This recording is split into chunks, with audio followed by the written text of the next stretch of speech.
Hello and greetings. This is Stephen Orr, nycmasseur.com, here with another stirring adventure of my Man for Man massage adventures. Today's the 23rd of August, 2025. I've had a few clients this week. I'm very grateful for that. The low-hi music. I have a new microphone, so I'm still playing with sound. Oh boy. That is loud. Yeah. Yeah. So this is a USB mic, and it's very sensitive. So yeah, I wonder if I should put this thing over it and see what that sounds like. Okay, I'm gonna do that.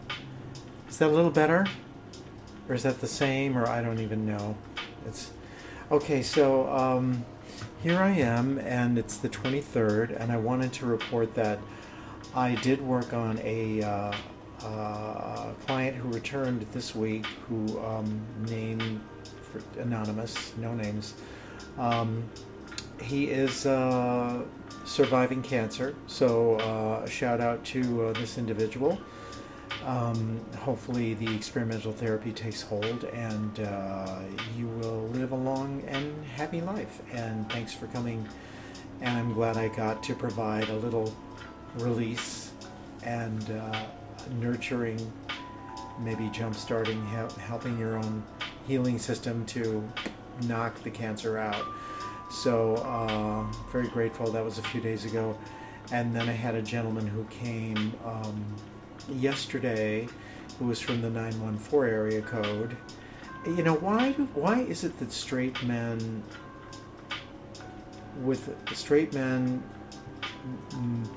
or down low men, because obviously he wasn't straight, because we just carried on, but like, why, when he took a shower beforehand, why didn't he wash his foreskin? I don't understand that, because the stuff was like cheesy, fishy, gross. So yeah, that was, but we're grateful for the 140. Yeah, the 140. This music is still too loud. Damn. Lo-fi girl, I don't know what it is with your fucking snare. It sounds like a cobra or a rattlesnake. But the biggest announcement today, and that was one more thing I had yesterday, or today. I actually had a gentleman who came, and this is how I wrote it, because I can't think of any other way to describe this. Tony the Dominican Biter. Okay, he finally released himself when he asked me to bite him, and I could tell right away when I was. And the dude was very strange looking. Like he looked like Salvador Dali.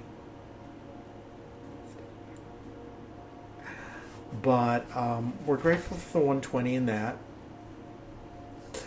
And that was frightening. I could have actually lost a nipple on that one. Yeah, that was a little scary.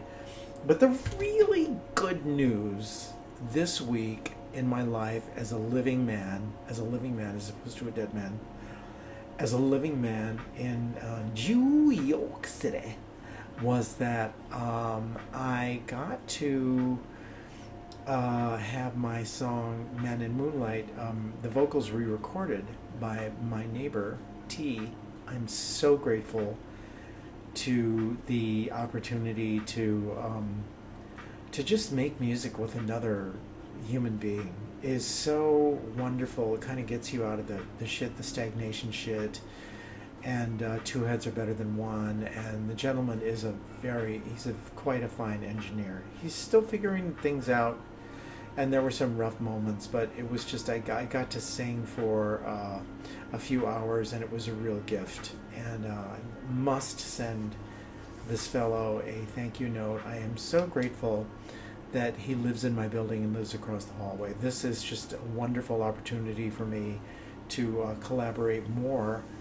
And wow, I'm just so grateful. It sort of harkens back to the old days in the East Village when you could just meet people and collaborate. And the guy's not homophobic. He's just, and we laugh. It's funny. Like, when when I first came over there. He said, "Oh well, I had to take the garbage out because I think I had some old fruit in the garbage and left there." And I said, "Excuse me, old fruit?" And he liked that. That was a big laugh. So that is that was and had wonderful ramen too. From where is this place? It starts with a K. I'm sort of embedded here in my little nest, so I don't feel like getting up. And the koan with Mr. T was, if I recall correctly, you meet someone who reminds you so much of yourself, except this person is far, far older, like 40 or 50 years older, and he's on his deathbed. He's on his doofus. He's on his deathbed. And you spend 3 days visiting him, and you find out all about his life, and he tells you all of his stories and everything. And it's really a wonderful experience, and you can't help but think to yourself, you keep, wow, this guy really reminds me of me, except it was in a different time period, right? So then it gets to be where the gentleman, because he's in hospice, his last breaths are coming, and he tells you to lean in, and you lean in, and he says to you that it was so wonderful just getting to know you the last 3 days of your life, but I have to tell you that you are making a huge mistake, and I hope that you figure it out. And then he dies. So what was the huge mistake that I'm making in my life? And right away I thought, I'm not showing enough love. And then I was thinking, I don't believe in love. I believe in sex. I believe in deep tissue massage to spark the healing process. And so that's kind of where I'm at with that, with the koan. And though I can't really seriously say that I need to put out more love, I talked about it with T, and I decided that I would like to put out more kindness. Always challenging in the era of the rough and tumble city. I was on the Upper West Side, and I don't mean to complain, but I saw like 3 couples walk by, and every couple used the word shit to describe basically whatever it was that they were talking about. I kid you not, But that was all right. That was okay. And then I'm biking home, and a few people on the West Side Highway did not see my light, which my light makes me look like a lighthouse, a human lighthouse. So how could you not see my light?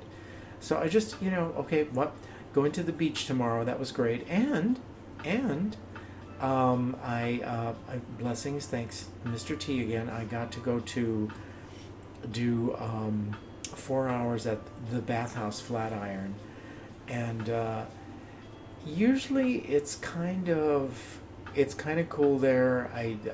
There are a few beautiful men. I'm too uptight to talk to them, of course, and there are couples, like being lovey-dovey in the salt baths and whatnot that really describe me, just disgust me.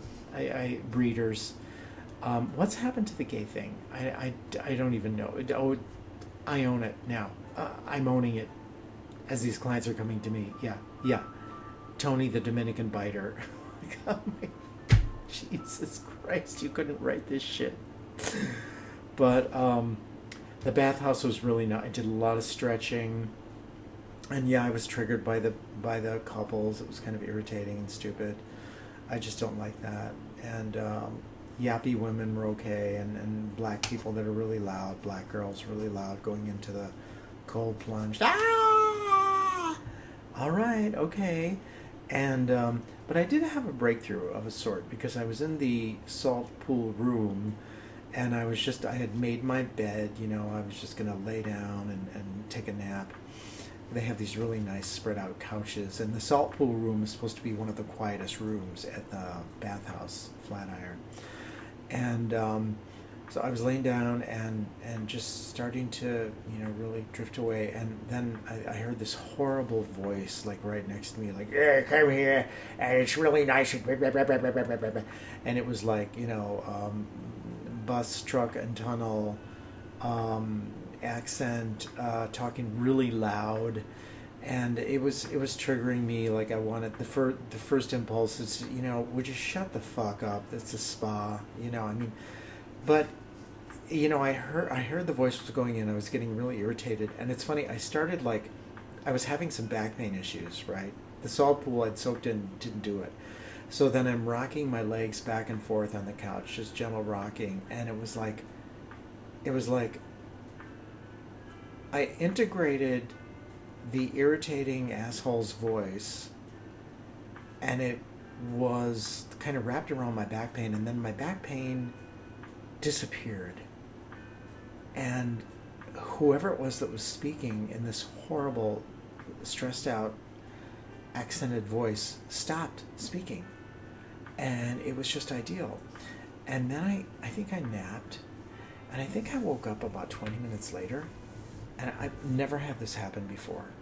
Usually I'm not a social person. If you're watching any videos, I have my own enormous amount of baggage, going on. Mean gay syndrome, post-traumatic stress disorder from biking, a mean gay syndrome, meaning gays don't respect you. They use you and they laugh at you and they, and anything to do with sex, I've really noticed too. I was talking about this to my therapist the other day.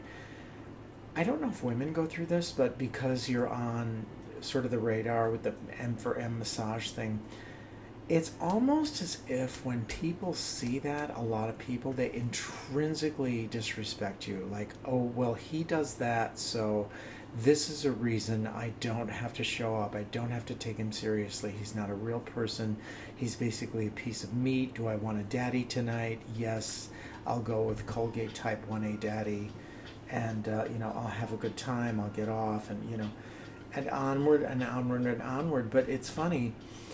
The stress, usually, I was taking a nap and I opened my eyes and I looked around and the salt pool was filled with people, right? And I've never seen it must have been 20 or 30 people in that fucking pool, and they were all blissed out. Usually, no, seriously, the breeders will get together and they're like, or the gays, it's just never, or the blacks, it never ends. And I looked up and everyone was so chill. It was like I was on the planet chill. And I opened my eyes to this beautiful woman who was kind of resting a few feet away from me, and she was just gorgeous, and she was just kind of loving the couch. She was like couch teddy bear lady, this beautiful young chick with this voluptuous kind of heavy-set body, just fucking gorgeous. And I just had to smile at myself, and I had to say, wow, this is so cool. This is so cool that there's a place in New York where people can go and act like it's not New York, like it's kind of like California or another planet, and I did do the salt plunge, and oh, my body felt so free the next day. The next day I was still recovering yesterday, and I still feel free today. But thank you, T, because T gifted me this card for my birthday, and it was fabulous. I've got one more visit left. And so that was wonderful. And then tomorrow I'm going to the beach. I'm very blessed. And I got to sing last night. I got to go to the bathhouse. I'm going to the beach tomorrow. I'm very, very blessed right now. So I just wanted to put that out there before I start complaining more about this, that, and the other thing. And I did do my 2-hour bike ride to go up and get my fabulous freaking chicken salad from Food Town, which is it's very ghetto up there in Food Town, very ghetto. But the chicken salad is the best chicken salad in the world. I don't know what. I think the secret is he puts peppers in it, And I saw the chef of the deli, and at first he didn't want to. He said, "The deli's closed.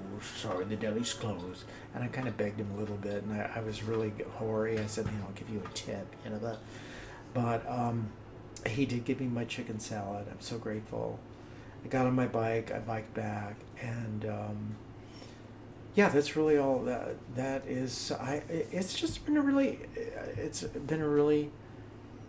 I'm amazed at how grateful I am this week and how low key it is. And I am. It's on the agenda to visit the respite house. I'm going to take a break, and I have to fill out this form. Basically, I laugh and I say my therapist wants to commit me for 2 weeks, but I want to go to a respite house. It's like a hotel. You check in and you say, "Look, I need to rest. I need a break from the East Village. I need a break from New York." Hopefully I can take I'm planning on going to Mosaic House in the Bronx. I don't know if it'll work out, but hopefully I can go up there, and then every day I can go biking in that beautiful park up there, even if it would be Inwood. So that's on the agenda, and filling out more forms for senior housing, and I have to get going on the New Jersey site, because I'm bound and determined to move out of Manhattan. It's time for me to leave. And last but not least, I have to show you this strange kind of chart. You'll notice it's color coded, and see how the writing is very sort of obsessively small, and every color code is a name and a different transformation, fulfillment, protection, nightmare, ingenuity, success, suspension, illumination, ruin. So this is done by this strange trans person named Diana Douglas Debauchery, or whatever her fucking name is. And it's a funny, she was obsessed with me. She used to call me the Silver Fox. She lives somewhere, I think in Ohio, somewhere in the Midwest. And she's been sending me these things for years. I can't even read them. And they're like warnings, reevaluation, creativity, ideas. Carolyn Forth. Like, I don't want to have to say it, but reversals usually always mean some level of demons of negativity, ignorance, or contraindication. And dynamism, love. And then she's got these little notes on these things that she's had these experiences with people that she hates. It's really weird. Like, both the Dave Dingles at the Family Dollar cursed me with dysmorphic Alma Donna Selamed lies on the past during 1994 and 2007, insinuating that I, Gay Horse, Jesus, Lorelei Douglas, the 12th prophet of Zion, am for Sheboygan, transgender, invisibility, past freak. I don't even know what that means, and I can't deal with this anymore, so we're just going to tear all this up. Because I actually, at one point, was afraid that this person was going to come to New York and stalk me. I've had stalkers. I had a happy ending, though, with one guy who was a stalker who actually I began to let him come for massages, and he's turned into a wonderful lover, so God bless you, C. So that's really all I had to say. I am so grateful for this week. Thank you, a higher power. And I'm back in the Mankind Project. Yes, I am in my in-group, and I'm the big fag in the group, and it's very kind of, there's a new politically correct vibe there. And every week I go, it seems that I am some straight guy, usually, sometimes a gay guy in the group, has a charge on me. But I was talking about this with my therapist, and I was thinking, the I group, which is an outgrowth of the Mankind Project. If you don't know, Google it. I'm not going to go there and explain it. But this is a great place to just commingle with other men, and just to learn how to be social with men without fucking them, without drinking with them. So it's a good thing. And I have to get used to the fact that my personality is so strong that I create a lot of charges, it's called. It's like a trigger. So when a man has a charge with you, you can either stay in the room and help him process the charge after you put your shield up, or you can leave the room. And I had to leave the room the last time, and it was it was I talked it out with a member who had the charge with me, and we figured stuff out. But it's challenging when you give up the life of the feral man and you make some kind of a commitment to socialize every week, because yeah, whoops, because what happens is that there's always conflict. There's always a certain amount of conflict when you're socializing with these men, because some of the men in the group I really like, and I do feel like they have my back. You know, like I could call them if I was in crisis. And other men, I have no, I don't resonate with them at all. It's like they're boring, you know, they're on their journey, yeah, but they don't really speak to me.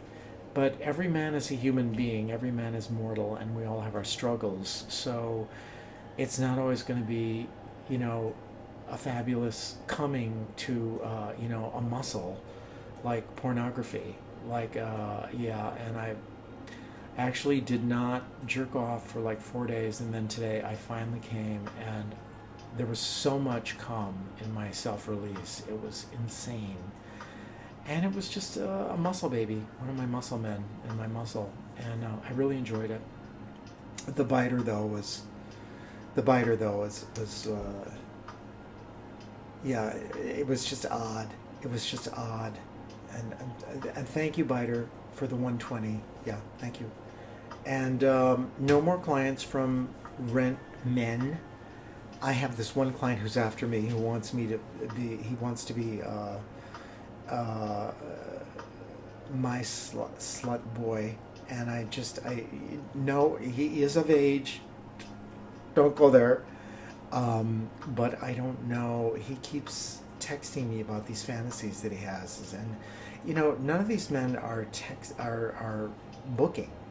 They're like calling me at 2 or 3 a.m. Like, are you free? Yeah, I'm free. I'm sleeping. I'm in dreamland. I'm with the Sandman now. I'm not that desperate that I stay up like watching my phone, staring at it, like thinking that at any moment a guy from Rent Men is going to call me and I can make a really nice $200 or whatever. That doesn't happen at this point in time, but it could happen, I guess. I don't know. The verdict's out. I'm going to go another month on the site, but frankly, I feel a little weird on the site. It doesn't feel like me. Maybe I should just raise my rates and go, okay, hi guys from Masseur Finder and Rent Men and Rent Masseur and Masseur Finder, and this is who I am, and now it's completely erotic massage and not neurotic massage, erotic massage. But the thing is that I do healing too, so I don't want to feature myself as that way, you know, too. And it's and then there's always the elephant in the room of the hate, of the mean gays and the mean down lows that call you, that, you know, they think it's a joke. And well, what shall I say, darlings? It comes with the territory. So I'll see you at the beach tomorrow. Thanks for watching and listening. This has been a hell of a long video, but I hope the sound is good, right? Okay. Hey, if you have any questions, comments, I've invested a little bit of money in my new site. It should be up shortly. Hopefully it's got a better user interface. And I had to redo my profile on Masseur Finder, which was an absolute nightmare. They are so fascist. I wanted to put in my profile, I'm an artist of bodywork. And of course they X'd that out, so it had to be, I've gone to the Swedish Institute and I'm a specialist in deep tissue athletic massage. And I had this whole thing about like gay men have special needs, and they said, nope, you can't write that. And the Rent Masseur is much more open. Those are the faggots in Germany, you know. But anyway, I'm so grateful to be singing, you know, and collaborating with music with someone, and to be working and to be healthy. Yes, totally. That's the biggest gratitude I have. Thanks for watching. Come for massage soon. This is Steve, or NYCMasseur.com. Out. Take care. Bye.